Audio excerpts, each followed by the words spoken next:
Hey guys, Janelle here from JanelleEmma.com, and today I wanted to talk to you about a certain phrase that you can use that if you use it on a daily basis it will become a habit, and it's something that's going to give you major success in your network marketing business. Now the reason that I know this is because Eric Worre said so, and he is one of the masters in network marketing. We all know who he is, and this is something that I got from one of his videos the other day, but it's also what he trains on a lot through his books and through his training and at events and all that sort of stuff. So the phrase is, if I, would you? So start using this phrase when you're talking to prospects.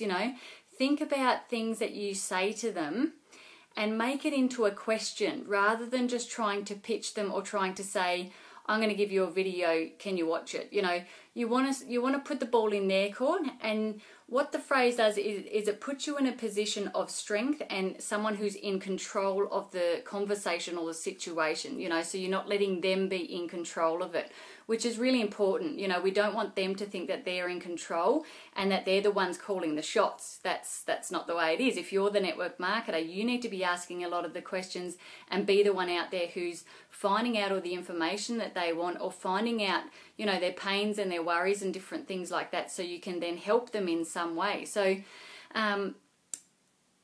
where was I?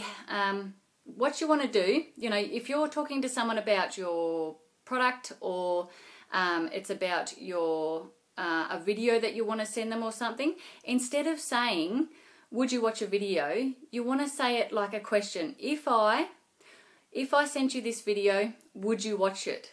So it's still a question, but it's pretty much sort of saying, I'm not going to give you the video, and this is just something that I may give you. It's not definitely something that I'm going to give you. I'm not going to push this in your face. So the if I, would you is major for this. And I'll just give you some examples. So if I invited you to a private meeting, would you attend?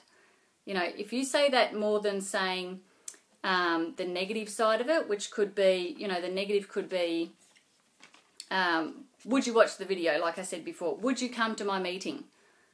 That's just like, oh, okay, maybe I will. Yeah, like it's not really giving them the opportunity to feel like they're open to saying yes or no to that. But if you say it in the way of, if I invited you to a private meeting at my house, would you attend that meeting? And it really makes them feel like the ball's in their court, but we know that it's, that's just giving them the opening. You're just asking if they're open rather than just, slamming it in their face like a pitch sort of thing. So another good example would be, if I introduced you to one of my business partners who has some more experience in the industry than I do and can answer all your questions, would you get on the phone with them? So I think that, that sort of one is a really good one as well. And once again, they feel like that you've just made an open-ended question that they can feel free to answer without having to feel any pressure. If I shared with you some information on my product, would you take a look and would you try the product? So, that's another really good one as well, because you may get some really good customers out of that. So the if I, would you is very powerful, and it's very, very powerful for the, psychology of the brain, because in the brain, if the person thinks that they're going to actually get something from you, then they're more inclined to say yes, and they're more inclined to feel like it was an open-ended question. So, by saying that if I, gave you a sample of my product, would you try it? Of course, they're probably going to say yes, because they feel like it's an open-ended question. And the psychology of the brain is, the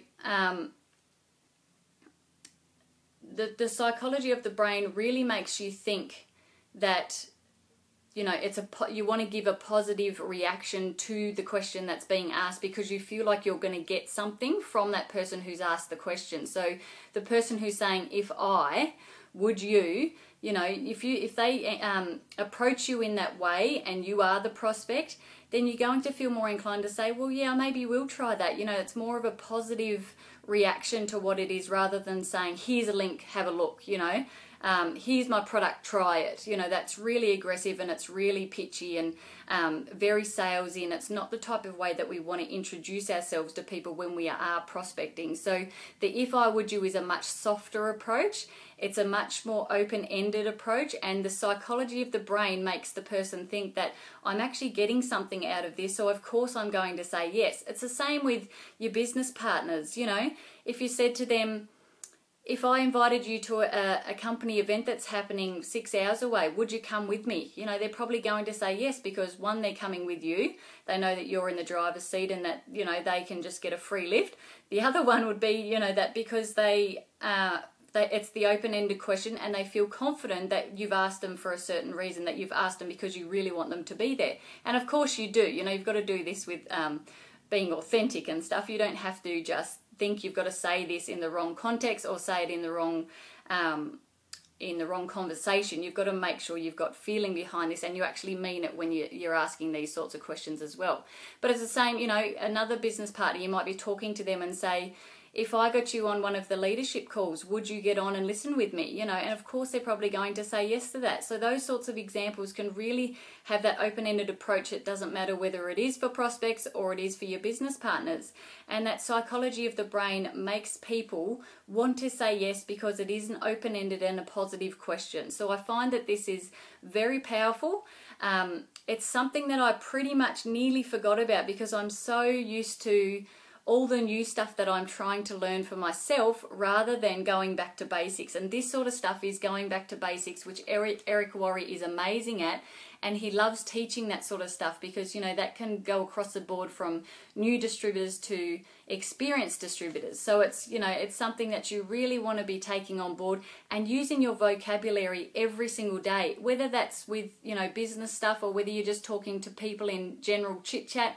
You know, just use those, this if I would you statement, use that all the time, every single day, and you'll get used to it. It'll become a part of your way of speaking, your vocabulary, and you won't even have to think about it after a while. It will just be something that, you know, you're saying all the time, and you'll feel that people will see you as more of an open-ended person that they can really, you know, connect with and say yes to in a lot of different ways. So Eric Worre swears by this, and I'm going to definitely start to put it back into my vocab.